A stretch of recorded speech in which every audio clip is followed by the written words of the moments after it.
Olá, turma! Sejam todos bem-vindos à nossa aula de Panorama do Novo Testamento. Desta vez, a nossa 11ª aula, e nós vamos dar continuidade à correspondência paulina à Igreja de Corinto. Na aula passada, nós vimos que Paulo escreveu à igreja que estava na cidade grega de Corinto, na província da Acaia, a nossa 1 Coríntios, e nós trabalhamos com ela na última aula. Na sequência, hoje, portanto, nós veremos a segunda carta de Paulo à igreja de Corinto, e nós sabemos que não foram só estas duas que Paulo escreveu para aquela igreja. Vamos resgatar esse conhecimento para a gente consolidar. Então, nós vamos começar então nossa aula de 2 Coríntios, nossa 11ª aula, e é claro, trabalhando com quem escreveu, né? Com o remetente e com o destinatário, ou com os destinatários. 2 Coríntios agora, nós leremos o capítulo 1, versículo 1, que diz assim: Paulo, apóstolo de Cristo Jesus, pela vontade de Deus, e o irmão Timóteo, a igreja de Deus em Corinto, com todos os santos em toda a Acaia. Nós estamos vendo, portanto, mais uma vez, Paulo se identificando como remetente, escritor desta carta. Ele novamente se intitula apóstolo de Cristo Jesus, pela vontade de Deus. Há sempre uma razão para as palavras que estão na Bíblia, inclusive estas aqui. Porque Paulo dá ênfase à autodenominação de um apóstolo. E esse chamado para ser um apóstolo é pela vontade de Deus. Há sempre uma razão. E nós veremos isso muito fortemente nesta segunda carta de Paulo à igreja. Portanto, Paulo é o remetente. Quem recebeu a carta? A igreja de Corinto. Ele diz, a igreja de Deus em Corinto, com todos os santos em toda a Acaia, isto é, na cidade de Corinto, e todos os cristãos espalhados pela província da Acaia. Um exemplo que eu tenho dado para a gente entender é estado e capital. Estado do Amazonas, capital Manaus. É como se Paulo escrevesse para a igreja que está em Manaus e também a todos os irmãos no estado do Amazonas. Então, Acaia é a província, Corinto é a capital desta província, e Paulo reconhece que havia cristãos não só na cidade de Corinto, mas também em toda a província da Acaia. Como a igreja cresceu, né? Começou com os primeiros cristãos, Paulo, Priscila e Áquila pregando, primeiros cristãos ali, e foi crescendo e tomou toda a cidade e cresceu para além dela, para toda a província romana da Acaia. Portanto, Paulo é o remetente, a igreja de Corinto é a destinatária. Para a gente relembrar o mapa, né? Você tem a Grécia, Acaia, portanto, essa parte aqui, a província, e a capital, Corinto. Acima ficava Atenas, como nós já vimos na nossa última aula. É importante lembrar alguns tópicos da nossa última aula. O primeiro tópico é a fundação da igreja. Paulo fundou esta igreja na sua segunda viagem missionária, e nós vimos isso em Atos 18. Não leremos, porque nós lemos na última aula. Portanto, ele funda a igreja, começa ali, como já relatei, Paulo assessorado pelo casal judeu-cristão Priscila e Áquila, e nós vimos na leitura de Atos 18, de 1 a 18, especialmente de 1 a 11, os primeiros cristãos da cidade sendo convertidos a Cristo, e fundou o primeiro núcleo de cristãos fundadores da igreja de Corinto. Um segundo tópico relevante para a gente lembrar é a história da correspondência coríntia, que acredito que seja relevante, importante a gente relembrar, para consolidar esse conhecimento. Primeiro ponto está em verde, que é a primeira visita de Paulo à cidade, não à igreja, né, porque não havia igreja ainda, à cidade de Corinto. E ali em Atos 18 nós lemos o relato histórico da fundação da igreja. É como se hoje chegássemos a uma cidade e não há trabalho cristão algum, e nós começamos a pregar ali, e começa uma congregação, dela vira-se uma igreja, e da igreja se fundam outras igrejas na cidade, e Paulo começou assim do zero, começou do zero em Corinto, com a ajuda, como já dissemos, do casal judeu, Áquila e Priscila, que tinham o mesmo ofício profissional do apóstolo Paulo, que era fazer tendas. Paulo era um trabalhador. Daí que vem a designação missionário fazedor de tendas, isto é o missionário que trabalha para sobreviver. Ele não sobrevive integralmente das ofertas missionárias, ele trabalha secularmente para se manter. Paulo era um desses. É claro que às vezes, e muitas delas, igrejas como de Filipos, a própria igreja de Corinto, enviou donativos para Paulo, dinheiro, mantimentos para Paulo. E Paulo diz até, em Atos 18, com a chegada de Timóteo, ele se entregou totalmente ao ministério, isto é, ele estava trabalhando secularmente e no ministério. Mas com a chegada de Timóteo, ele diz que a partir de lá ele se entregou integralmente, se entregou totalmente para o ministério. Talvez Timóteo tenha trazido donativos da igreja, e Paulo então entendeu que não precisava trabalhar naquele momento, que já tinha como se manter, e começou a pregar integralmente. Portanto, Atos 18, de 1 a 18, é todo o relato histórico da chegada, da saída de Paulo da igreja de Corinto. Muito bem. Um segundo ponto nessa história coríntia, como nós já vimos, é uma carta anterior. Após a fundação da igreja, Paulo sai da cidade, como nós vimos em Atos 1:18, Paulo se ausenta da cidade para continuar seu ministério. E ele escreve uma carta anterior que nós sabemos da existência dela lendo 1 Coríntios 5:9. Já vos escrevi que não vos associasseis com os imorais, com os impuros. Isto é, Paulo está escrevendo 1 Coríntios, se referindo a uma carta anterior. Então ele escreve esta carta, que é a primeira carta de Paulo à igreja. Não é a 1 Coríntios. É a sua primeira epístola àquela igreja, chamada pelos estudiosos de carta anterior. Após esta carta anterior, a igreja escreve uma carta para Paulo. E nós sabemos muito claramente disto em 1 Coríntios capítulo 7, verso 1. Entre tantos textos, eu vou ler apenas um. Agora, quanto às coisas sobre as quais escrevestes, isto é, a igreja escreveu para Paulo, pedindo orientação, fazendo perguntas, um entendimento que não se consolidou, uma compreensão errada acerca de certa doutrina.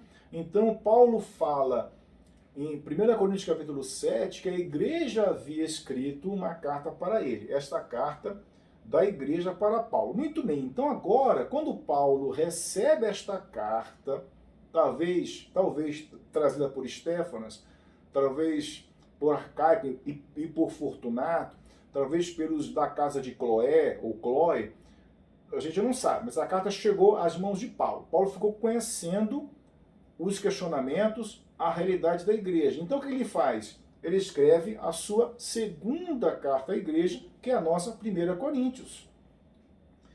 Ele escreve. Quando ele escreve essa carta, ele faz uma visita à igreja. Ele pensa assim, vou visitar a igreja. Só que a igreja passava por problemas. Paulo recebeu relatório que ele diz, da família de Cloé, que havia divisões na igreja. Então, esses problemas da igreja não foram resolvidos. O que Paulo faz? Como qualquer pastor, qualquer missionário, vai visitar o trabalho. Vai voltar à igreja. Paulo voltou à igreja e esta visita, segunda visita à igreja, né? Primeira foi a fundação, agora a segunda ida à cidade. Agora uma visita à igreja. Foi uma visita dolorosa. Uma visita que Paulo afirma em 2 Coríntios que foi uma visita feita em angústia, em lágrimas, que causou tristeza. Paulo foi para corrigir problemas da igreja. Muito bem, ele visita a igreja. Nessa visita dolorosa que nós lemos em 2 Coríntios 2, verso 1 e 2, que diz assim, assim decidi que não mais iria visitar-vos com tristeza. Então ele fez uma visita com tristeza, não foi a visita da fundação, foi uma outra visita, né? Verso 2, porque se vos entristeço, quem então me alegra, a não ser quem tem sido entristecido por mim? Então Paulo faz essa visita dolorosa à igreja, para corrigir problemas da igreja. Após esta visita dolorosa à igreja, Paulo escreve uma terceira carta, uma carta de cunho duro, severo, porque a visita não foi bem recebida. Paulo visitou a igreja e Paulo não foi bem recebido pela igreja. Havia muitos questionamentos, inclusive tratados nessa segunda epístola, questionamentos acerca do apostolado de Paulo, da legitimidade do apostolado de Paulo. Então, Paulo, após essa visita dolorosa à igreja, segunda ida à cidade de Corinto, a primeira foi a fundação, agora a visita dolorosa, Paulo escreve uma terceira carta. Primeira carta que a gente viu, 1 Coríntios 5:9, a segunda carta é a 1 Coríntios, nossa. Agora ele vai escrever a terceira carta, uma carta dura, assim como foi a visita. Uma carta corrigindo problemas. Então veja só, no versículo 3 do capítulo 2 de 2 Coríntios. Isso escrevi para que ao chegar não tenha tristeza da parte dos que deveriam alegrar-me. Quanto a todos vós, eu estava convencido de que a minha alegria é a de todos vós, porque vos escrevi em meio a muita tribulação e angústia de coração, com muitas lágrimas, não para que vos entristecesseis, mas para que soubesseis do amor intenso que tenho por vós. Esta carta, em meio a muita tribulação e angústia de coração, com muitas lágrimas, não é 1 Coríntios. Porque em momento algum Paulo trata, embora corrigindo problemas da igreja, em nenhum momento a gente percebe isso. É uma carta que se perdeu, assim como a primeira correspondência que a gente verifica em 1 Coríntios 5:9. Quanto ao que vos escrevi, vocês entenderam mal. Então, Paulo, essa primeira carta se perdeu. Nós temos a segunda carta, que é 1 Coríntios. A terceira carta de Paulo à igreja se perdeu, essa carta severa se perdeu, né? Veja, o capítulo 4 já falei, o capítulo 9 foi por isso, versículo 9 do capítulo 2 de 2 Coríntios. Foi por isso que também vos escrevi, para saber se por meio dessa prova sois obedientes em tudo. Capítulo 7, verso 12, aliás, Paulo diz, portanto, ainda que eu vos tenha escrito, não foi por causa daquele que praticou o mal, nem por causa daquele que o sofreu, mas para que a vossa grande preocupação por nós se manifestasse diante de Deus. Portanto, ele escreve essa carta severa, dura, corrigindo problemas. O clima não estava bem entre Paulo e a igreja, entre a igreja e Paulo. Entre Paulo e a igreja sempre esteve bem, Paulo amava a igreja, mas entre a igreja e Paulo não. havia questionamentos, havia problemas. Paulo visitou a igreja, a visita dolorosa, Paulo não foi bem recebido. Ele escreveu uma carta dura, entristecido, em angústia e lágrima, em sofrimentos. Após esta carta severa, que nós descobrimos da existência dela em 2 Coríntios capítulo 2, e essa carta foi enviada por Tito. Tito volta a se encontrar com Paulo, vindo da igreja de Corinto, trazendo relatórios sobre a igreja. O relatório foi bom, porque Tito diz: Paulo, a igreja se arrependeu. A igreja está se reconciliando com você novamente. Então, está tudo bem entre vocês.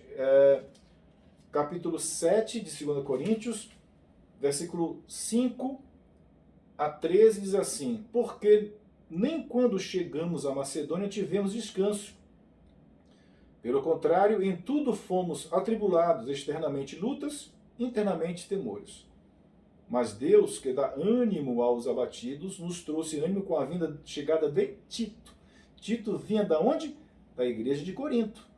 E Paulo diz que com a vinda dele, Deus deu ânimo. Por que que Tito trouxe ânimo ao coração atribulado de Paulo? Ele diz: atribulados externamente, lutas internamente, temores. Por que que Tito trouxe alívio a Paulo? Verso 7. 2 Coríntios 7, verso 7. Ele nos trouxe ânimo, não somente com a chegada de Tito, mas também com o ânimo que Tito recebeu de vós.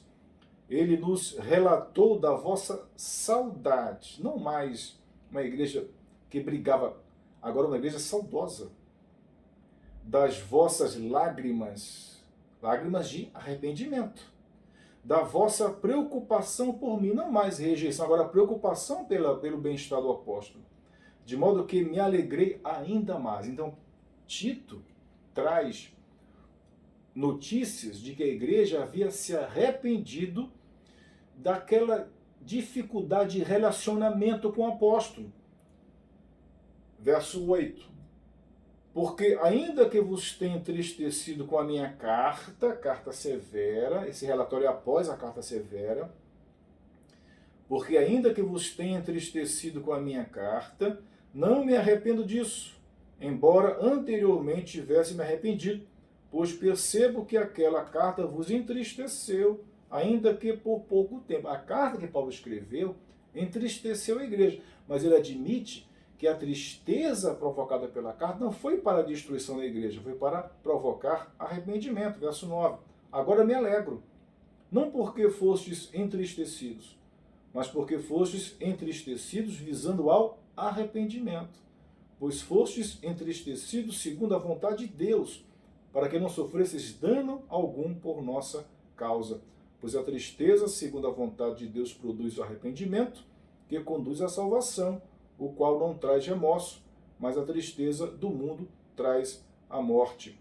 Pois vede que essa tristeza, segundo a vontade de Deus, produziu em vós que dedicação, mas também que defesa própria, que indignação, que temor, que saudade, que preocupação, que punição. Em tudo provastes estar inocentes nesse assunto. Portanto, ainda que eu vos tenha escrito, não por causa daquele que praticou mal, nem por causa daquele que o sofreu, mas para que a vossa grande preocupação por nós se manifestasse diante de Deus.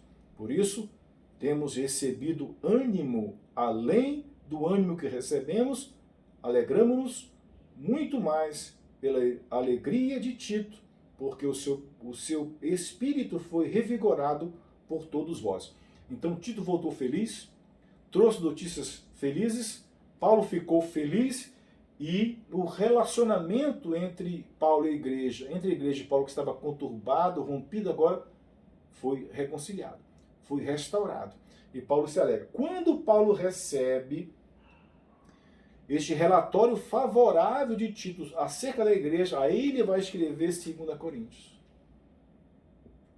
E ele vai escrever 2 Coríntios para defender o seu apostolado. Veja o capítulo 12, verso 14, Paulo diz: agora, pela terceira vez, estou pronto a visitar. Então ele escreve 2 Coríntios para falar da terceira visita à cidade. Primeira foi a fundação, segunda visita foi a dolorosa, e agora a terceira visita que Paulo espera que seja uma visita agradável. Ele escreve, portanto, após o relatório de Tito, a 2 Coríntios, que, na verdade, é a quarta correspondência à igreja. A quarta carta de Paulo à igreja é a nossa 2 Coríntios. Muito bem. Qual é o propósito, portanto, de Paulo escrever esta grande carta, 2 Coríntios? Como sempre, se a gente for peneirar, há muita coisa a falar.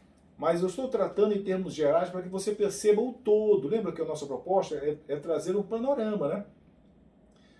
Assim como 1 Coríntios teve o propósito de resolver problemas da igreja, de divisão, de pecado sexual, de imoralidade no casamento, de discórdia entre irmãos que iam para a justiça comum, das coisas sacrificadas aos ídolos, dos problemas do culto público relacionado aos dons espirituais, há problemas doutrinários na igreja, especialmente no capítulo 15, sobre a ressurreição de Cristo.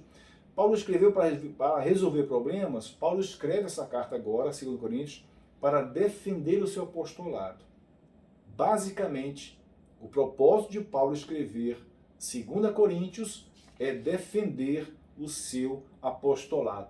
E a gente percebe isso em todos os capítulos desta carta, que vamos passar rapidamente por cada um deles para mostrar que em todos os capítulos de 2 Coríntios, Paulo está tocando em acusações feitas a ele, e agora ele está colocando um ponto final nisto, escrevendo 2 Coríntios, por mais que a igreja já tivesse sido reconciliada com ele, estava tudo bem, Paulo escreve essa carta para colocar um ponto final e para dizer assim, irmãos, eu estou colocando um ponto final agora, defendendo o que faltava, né?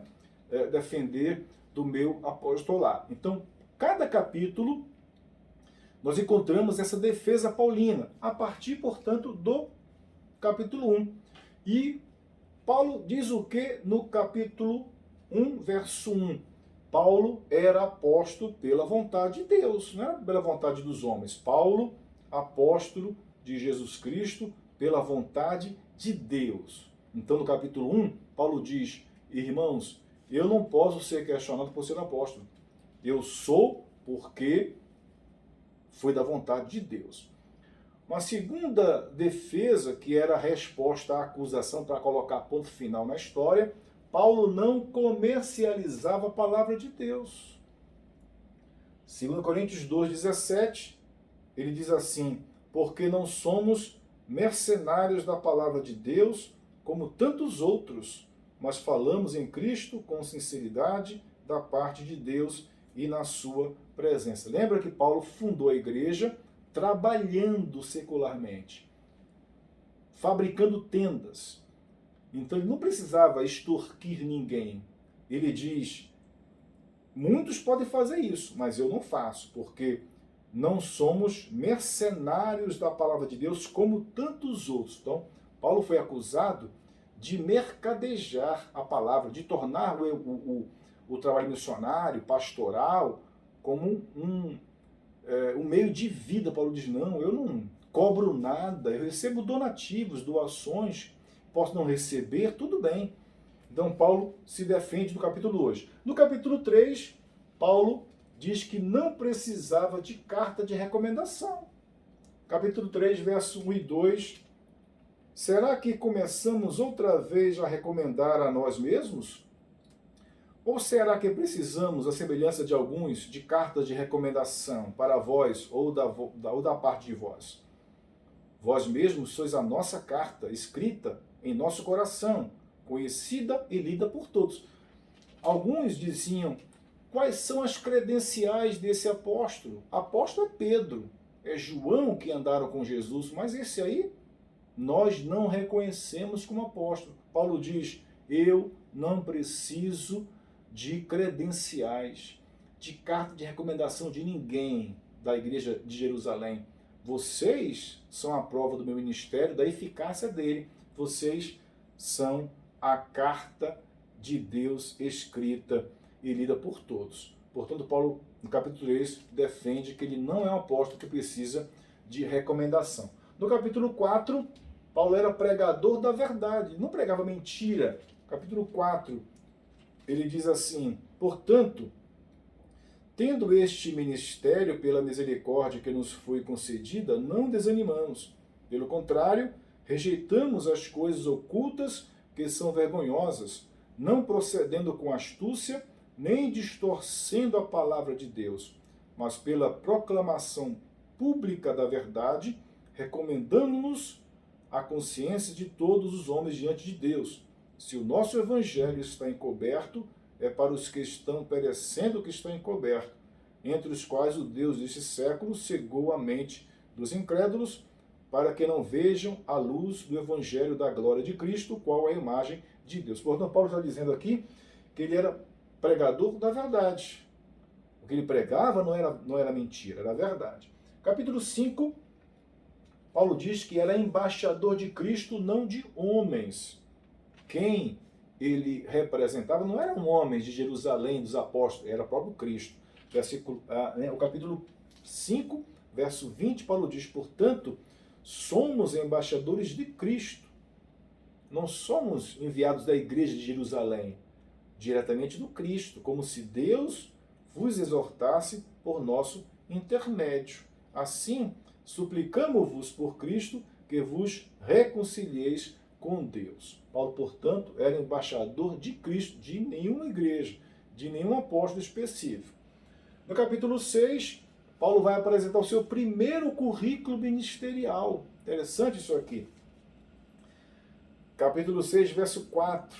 Antes, em tudo nos recomendamos, como servos de Deus, em muita perseverança, em tribulações, em dificuldades, em angústias, em chicoteamentos, em prisões, em tumultos, em trabalhos, em açoites, sem dormir, em jejuns, em pureza, em conhecimento, em paciência, em bondade, no Espírito Santo, no amor não fingido, na mensagem da verdade, no poder de Deus, pelas armas da justiça, tanto de ataque como de defesa, por honra e por desonra, por difamação e por boa reputação, como se fôssemos mentirosos, sendo, porém, verdadeiros, como desconhecidos, porém, bem conhecidos, como quem está morrendo, mas de fato vivendo, castigados, porém não mortos, entristecidos, mas sempre alegres, pobres, mas enriquecendo a muitos, nada tendo, mas possuindo tudo. Primeiro currículo do apóstolo, está se defendendo, defendendo o seu apostolado, e no capítulo 6 ele fala dos sofrimentos que ele passava pelo ministério. No capítulo 7, Paulo fala da sua vida transparente. 7:2, ele vai dizer: dá espaço para nós em vosso coração, não lesamos a ninguém arruinamos, de ninguém nos aproveitamos. Paulo diz: eu tenho uma vida transparente. Capítulo 8, Paulo fala da sua honestidade. 8:20 e 21. 8:20 e 21. A nossa intenção é evitar que alguém nos acuse com respeito a essa oferta generosa que por nós é ministrada, pois tomamos cuidado com o que é honesto, não só diante do Senhor, mas também diante dos homens. Paulo está defendendo-se de uma acusação de ser desonesto. Então você percebe que cada capítulo Paulo está tocando num ponto de acusação, defendendo o seu ministério para colocar ponto final nessa discórdia toda. No capítulo 9, Paulo fala do seu altruísmo. 9:12 a 14, Paulo diz: porque o ministrar essa assistência não apenas supre as necessidades dos santos, mas também transborda em muitas ações de graças a Deus. Ao aprovarem essa ministração, eles glorificam a Deus por causa da obediência que confessais quanto ao Evangelho de Cristo e por causa da generosidade da vossa contribuição para com eles e para com todos. E eles, orando em vosso favor, demonstram a profunda afeição que têm por vós, por causa da extraordinária graça de Deus que vos foi concedida, graças a Deus, por seu dom inexprimível. Paulo está dizendo que a oferta que ele está levantando e contava com a igreja de Corinto era para outros, não era para ele. Paulo mostra o seu altruísmo. O contrário de altruísmo é egoísmo. Isto é, Paulo levantar a oferta para si, egoísmo. Mas não. Paulo coleta ofertas para levar aos pobres de Jerusalém, altruísmo, pensando no outro, né? No capítulo 10, Paulo fala da sua humildade, 10:12. Pois não ousamos classificar-nos ou comparar-nos com alguns que se recomendam a si mesmos, mas estes, medindo-se e comparando-se consigo mesmos, mostram não ter entendimento. Nós, porém, não nos gloriamos além da medida, mas nos limites da esfera de atuação que Deus nos designou e que chega até vós, porque não estamos estendendo os nossos limites além do que convém, como se não tivéssemos chegado a vós, pois já chegamos também a vós pelo Evangelho de Cristo. Não nos gloriamos além da medida no trabalho dos outros. Pelo contrário, temos a esperança de que, à medida que cresce a vossa fé, também o nosso trabalho cresça muito entre vós, de acordo com a nossa esfera de atuação, para anunciar o Evangelho nos lugares além de vós, e não em campo de atuação de outro, para não nos gloriarmos no que já estava pronto. Paulo mostra a sua humildade, isto é, o que é do outro é do outro. Ele nem queria pregar onde outro já tinha pregado o Evangelho, e ele mostra isso no capítulo 10. No capítulo 11, Paulo vai falar sobre o seu segundo currículo ministerial, que é muito conhecido esse texto. 2 Coríntios 11, 21, diz assim: para minha vergonha, digo que fomos fracos, mas naquilo que alguém se atreve a orgulhar-se, falo como louco, também eu me atrevo. São hebreus? Eu também sou. São israelitas? Eu também sou. São descendentes de Abraão? Eu também sou. São servos de Cristo? Sou ainda mais. Falo como se estivesse louco. Muito mais em trabalhos, muito mais em prisões, em chicoteamentos sem medida, em perigos de morte muitas vezes. 5 vezes recebi dos judeus 39 chicotadas. 3 vezes fui espancado com varas. 1 vez fui apedrejado. 3 vezes sofri naufrágio. Passei 1 dia e 1 noite em mar aberto. Muitas vezes passei por perigos em viagens, perigos em rios, perigos entre bandidos, perigos entre os do meu próprio povo, perigos entre os gentios, perigos na cidade, perigos no deserto, perigos no mar, perigos entre falsos irmãos, em trabalhos e cansaço, muitas vezes em noites sem dormir, com fome e com sede, muitas vezes sem comida, com frio e com falta de roupas. Além de outras coisas, ainda pesa diariamente sobre mim a preocupação com todas as igrejas, como se quem se enfraquece, que eu também não me enfraqueça, quem se escandaliza, que eu também não fique indignado. Então ele termina dizendo: se é preciso orgulhar-me, haverei de me orgulhar de minha fraqueza. O Deus e Pai do Senhor Jesus, que é eternamente bendito, sabe que não estou mentindo. Paulo apresenta o seu currículo de sofrimento pelos cristãos de Corinto, pelo ministério, pelos outros cristãos, pela obra do Senhor. Então, ao relatar aqui o seu currículo ministerial de sofrimento, ele está dizendo que ele é um apóstolo legítimo, né? Veja no capítulo 12, verso 1, é necessário continuar a gloriar-me, Mesmo que isso não sirva para nada, passarei as visões e revelações do Senhor. Ele vai mostrar aqui, no capítulo 12, um relato pessoal, espiritual, né? Ele está nessa busca de consolidar junto à igreja a sua defesa ministerial. E Paulo, portanto, termina no capítulo 13. Paulo era um apóstolo aprovado por Deus. 13, verso 6. Mas espero que reconheçais que nós não fomos reprovados. Então, Paulo diz: eu sou um apóstolo aprovado por Deus. Você percebeu que em cada um dos capítulos, e são 12 capítulos, 13 capítulos, perdão, 13 capítulos, em cada um dos capítulos Paulo toca na sua defesa. Portanto, por isso que eu digo que o propósito geral desta carta é a defesa do apostolado. Paulo está fechando a questão, Paulo está terminando o assunto, Paulo está tirando as últimas arestas, Paulo está finalizando, colocando um ponto final nessa discórdia, defendendo o seu apostolado. Em todos os capítulos, Paulo mostra isso. Então, por isso que nós estamos dizendo que o propósito geral desta carta é a defesa paulina do seu apostolado, como vimos em cada um dos capítulos esta defesa. Como é que está organizado o livro?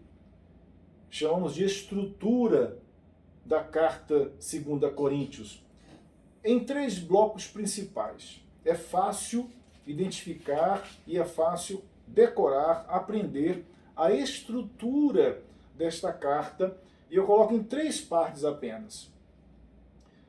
Primeira seção da carta é a exposição do ministério apostólico de Paulo. E esta exposição está nos versículos de 1 a 7. Não vamos ler, porque já lemos bastante.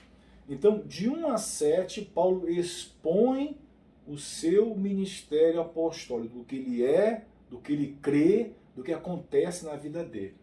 A segunda seção da carta é o capítulo 8 e 9, né? 8 e 9, que é Paulo fala da coleta que ele espera que a igreja de Corinto participe, junto com a Macedônia, Filipos, Tessalônica, Bereia, de uma coleta que visava os pobres de Jerusalém. Havia cristãos pobres lá e que Paulo levantava a coleta entre as igrejas que ele fundara para aliviar o sofrimento dos pobres, mostrando o altruísmo de Paulo e não o egoísmo dele. Então, a segunda seção dessa carta, capítulo 8 e 9, é só falando desta coleta que Paulo espera que a igreja participe também. E a terceira seção é a sua defesa contra os oponentes do seu ministério. Então, para que não houvesse mais dúvida, Paulo vai do capítulo 10 ao 13 falar diretamente aos oponentes. E a gente percebe essa mudança de tom no capítulo 10, 11, 12 e 13. Portanto, primeira seção da carta, de 1 a 7, Paulo expõe o seu ministério apostólico. 8 e 9, ele fala da coleta, espera que a igreja participe. E do 10 ao 13, Paulo fala diretamente aos oponentes, que ainda, possivelmente, estariam lá na igreja. A gente sabe que é difícil chegar à unanimidade, né?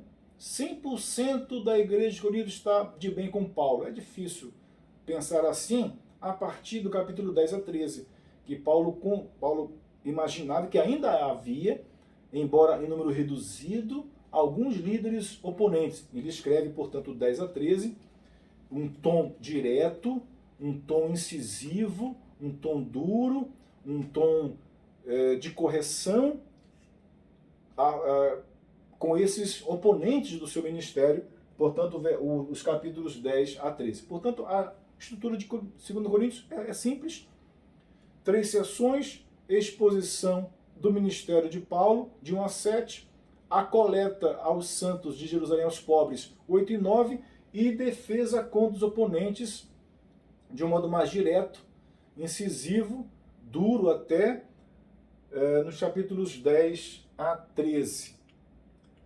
Vamos terminar com as ênfases teológicas de 2 Coríntios. ênfases teológicas de 2 Coríntios. Há muitas coisas que a gente poderia falar, como sempre há, né? Porque a palavra de Deus é rica, é uma fonte de temas. Mas no voo de drone, né? No voo panorâmico, a gente percebe 3 temas, 3 ênfases teológicas. A primeira ênfase é a nova aliança versus velha aliança, ou antiga aliança. Paulo trata desse tema, que a nova aliança substitui a antiga aliança. A antiga aliança da lei de Moisés, a antiga aliança do judaísmo, a nova do sacrifício no templo, etc. A nova aliança em Cristo Jesus. A velha aliança tem a sua completude na nova aliança. A nova aliança está no lugar da velha aliança. Portanto, há coisas na velha aliança que a gente não precisa cumprir, porque foi cumprida por Cristo. Vamos ver um texto que serve de exemplo, 2 Coríntios, capítulo 3, de 3 a 12. Esse texto é importantíssimo para a gente entender essa ênfase teológica que Paulo traz na sua segunda carta aos Coríntios, que é a relação da nova com a velha aliança e que resolve muitos problemas, inclusive os de hoje. Gente querendo trazer o judaísmo para dentro da igreja cristã. E Paulo trata desse assunto claramente aqui, no capítulo 3, de 3 a 12. Ele diz assim: vós, manifestos, o versículo 3, manifestos como carta de Cristo, ministrada por nós, escrita não com tinta, mas pelo Espírito do Deus vivo, não em tábuas de pedra, mas em tábuas de corações de carne. Ele se refere à lei dada a Moisés em pedra, agora não mais em pedra, mas nas tábuas do coração. E é por meio de Cristo que temos tal confiança. Agora, a nova aliança em Cristo, não mais em Moisés, não mais no Monte Sinai, agora em Cristo. Não que sejamos capazes de pensar alguma coisa como se viesse de nós mesmos, mas a nossa capacidade vem de Deus.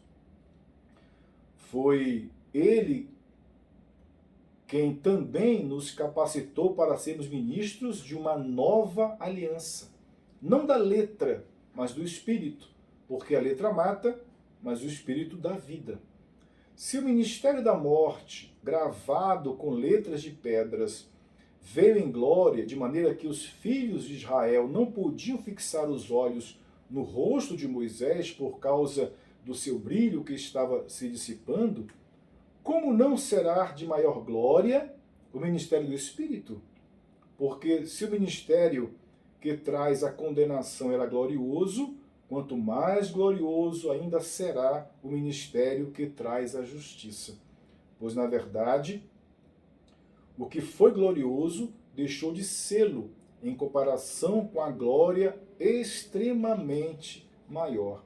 Porque se o que estava se dissipando era glorioso, muito mais glorioso será o que permanece. Tendo, pois, tal esperança, valemo-nos de muita confiança no falar, e não somos como Moisés, que colocava um véu sobre o rosto, para que os israelitas não fixassem os olhos no restante da glória que se dissipava. Mas a mente deles tornou-se insensível, pois até hoje, quando ouvem a leitura da antiga aliança, o mesmo véu permanece e não lhes é retirado, pois somente em Cristo ele é removido. Sim, até hoje, sempre que Moisés é lido, há um véu sobre o coração deles. Contudo, quando um deles se converte ao Senhor, o véu é retirado. O Senhor é o Espírito, e onde há o Espírito do Senhor, aí há liberdade. Mas todos nós, com o rosto descoberto, refletindo como um espelho a glória do Senhor, somos transformados de glória em glória na mesma imagem que vem do Espírito do Senhor.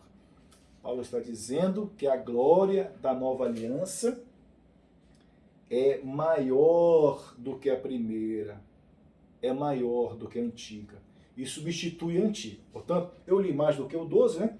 Então esta é a primeira ênfase teológica da carta, é a relação, o paralelo, a substituição, a diferença entre a antiga e a nova aliança. Nós estamos na nova em Cristo Jesus, não mais em Moisés no Monte Sinai.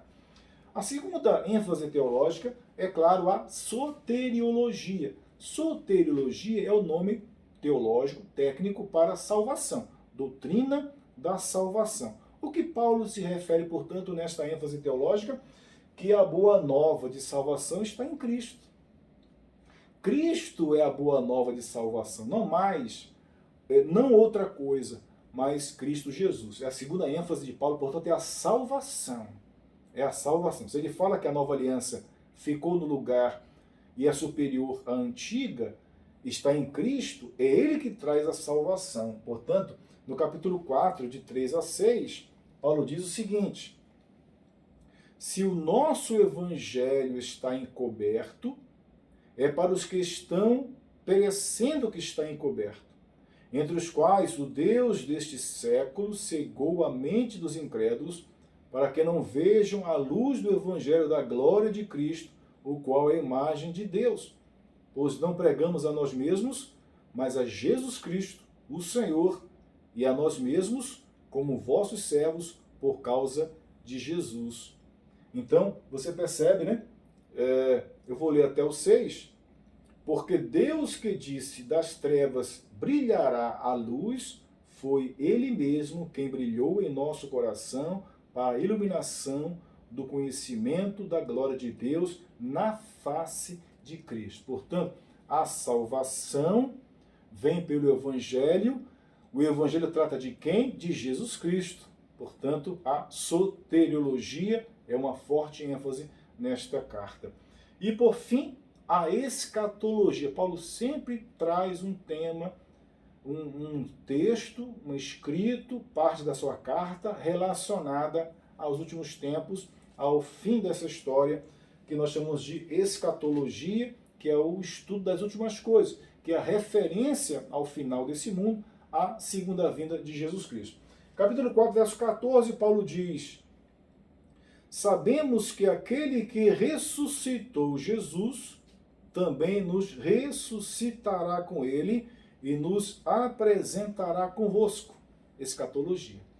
Então, aquele, isto é, Deus, ressuscitou Jesus, também este mesmo Deus nos ressuscitará e nos apresentará todos os cristãos diante de Deus.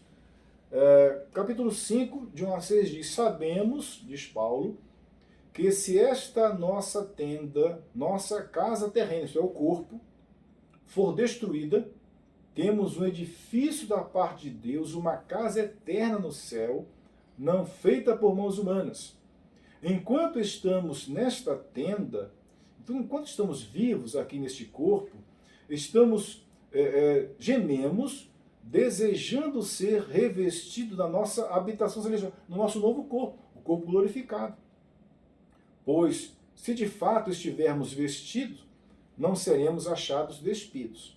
Porque enquanto estamos nesta tenda, neste corpo, gememos e somos afligidos, pois não queremos ser despidos, mas sim revestidos, para que aquilo que é mortal seja absorvido pela vida. Foi Deus mesmo quem nos preparou para isso e deu-nos o Espírito como garantia. Portanto, diz Paulo, já encerrando, estamos sempre confiantes, sabendo que, enquanto presentes no corpo, estamos ausentes do Senhor. Portanto, Paulo fala da nossa esperança eterna, da nossa ressurreição, de deixar esse corpo e sermos revestidos de um novo corpo, corpo incorruptível, corpo celestial, corpo da eternidade, corpo do céu. Então ele trata da escatologia. Então essas três ênfases são importantíssimas nesta carta. A primeira, a relação entre a nova e a antiga aliança. A segunda ênfase, a da salvação em Cristo Jesus, a partir das boas novas em Cristo. E a escatologia, o fim da nossa história nessa terra, que é morar no céu com um novo corpo e na nova experiência. Nós ficamos por aqui. Espero que tenha sido produtivo esta aula, essas duas aulas que tratam da mesma igreja, a igreja de Corinto, 1 Coríntios na aula passada e agora 2 Coríntios. Que Deus abençoe sua vida. Até a próxima aula, se Deus quiser.